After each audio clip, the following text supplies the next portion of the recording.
നമുക്കൊന്ന് സാമ്പാർ പൊടി വീട്ടിലുണ്ടാക്കി നോക്കാം കേട്ടോ. അപ്പോൾ അളവുകളൊക്കെ ഞാൻ കൂടെ കൊടുക്കുന്നുണ്ട്. പിന്നെ പറയട്ടെ, ഇതൊക്കെ വറുത്തെടുക്കേണ്ടത് ലോ ഫ്ലെയിമിലാണ്.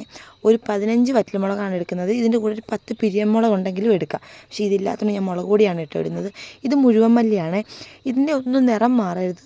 ഒന്ന് ഈ കടുകട വരുന്ന ഒരു പരുവത്തിലെടുക്കണം. ഇത് തോരപ്പരിപ്പും നമ്മുടെ കടലപ്പരിപ്പില്ലേ, പരിപ്പോടെ ഉണ്ടാക്കുന്ന ആ പരിപ്പും ഉഴുന്നും കൂടാണ് കേട്ടോ. ഇത് മൂന്നും കൂടെ നമുക്ക് ഒരുമിച്ച് വറുത്തെടുക്കാം. ഇതിനും നമ്മൾ മൂപ്പിക്കുമ്പോൾ ഒരു മണം വരുമല്ലോ, അതാകുമ്പോൾ നമുക്ക് ഇറക്കാം കേട്ടോ. വായിലിട്ടൊന്ന് കടിച്ച് നോക്കി ഞാൻ. പിന്നെ ഇത് മട്ട റൈസാണ്. നമുക്ക് ഇഷ്ടമുള്ള ഏത് റൈസും എടുക്കാം. ഇപ്പം ഞാൻ എടുക്കുന്നത് മട്ട റൈസ് ആണെന്നേ ഉള്ളൂ. പിന്നെ കുറച്ച് കുരുമുളക് പൊടി ഇടുന്നുണ്ട് കേട്ടോ.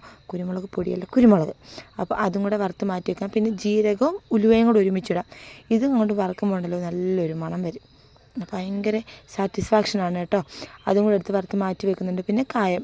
ഈ കായം ലോ ഫ്ലെയിമിലിടുമ്പം ചെറുതായിട്ട് ഒട്ടിപ്പിടിക്കാൻ ആദ്യം ഒരു ടെൻഡൻസി കാണിക്കും. പിന്നെ കുഴപ്പമില്ല കേട്ടോ. ഇങ്ങനെ വീർത്ത് വന്നിട്ട് നല്ല പൊട്ടിച്ചെടുക്കുന്ന പരുവാകും. അങ്ങനെ തന്നെ ഈ വീർത്ത് വരുന്ന പോലെ വരും കേട്ടോ. പിന്നെ കറിവേപ്പില ഇതങ്ങോട്ട് ചൂടത്തോട്ട് ഇടുമ്പോഴേ ചുരുങ്ങി വരും. പിന്നെ എന്നിട്ട് കൈ കൊണ്ട് ഇങ്ങനെ പൊടിക്കാൻ പറ്റും. അതാണ് കേട്ടോ ഇതിൻ്റെ പരുവം. അപ്പോൾ നമുക്കിത് വറുത്ത് കോരുന്ന സാധനങ്ങളെല്ലാം ഒരുമിച്ച് ഒരു പാത്രത്തിലിട്ടാൽ ഒരു പ്രശ്നവുമില്ല. അപ്പോൾ നമുക്കിതെല്ലാം കൂടി ഇട്ടൊന്ന് പൊടിച്ചെടുക്കണം. ഇതൊന്ന് തണുപ്പാവട്ടെ.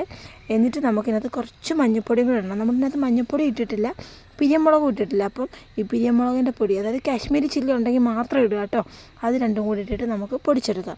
അപ്പോൾ ഇത് തുറക്കുമ്പോഴേ ഭയങ്കര മണമാണ്. ഞങ്ങളിപ്പോൾ സാമ്പാർ വെച്ച് നോക്കിയിട്ടാണ് കേട്ടോ ഞാൻ ഈ വീഡിയോ എടുക്കുന്നത്.